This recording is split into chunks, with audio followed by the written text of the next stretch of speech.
You had mentioned before that you believe the 30 W-87-1 hits a year by 2030 meets military needs.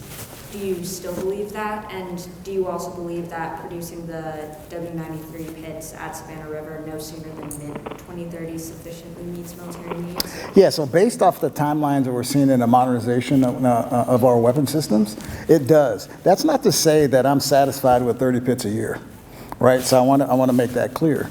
I think the requirements that push us to 80 pits a year are absolutely going to be required. But being able to flow with the transition of legacy into modernized systems, that's why I think the 30 that I can see that would happen by the end of the decade would be good. But NNSA is going to have to continue to build out to meet our initial requirements of having 80 pits a year available for us. Okay, and my follow-up question, kind of similar to the one my colleague asked.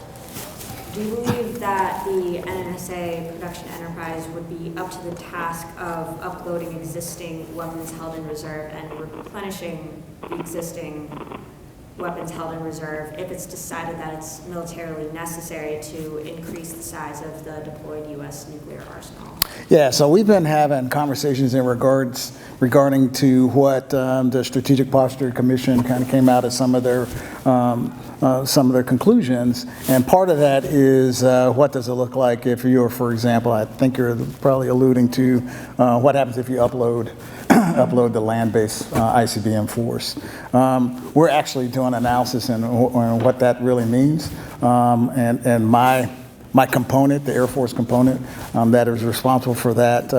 To be frank, we've been actually studying that for a couple of years now to see if that is something that would actually perturb what the NNSA has to do moving forward. And currently, we're not seeing anything that would drive that. Thank you.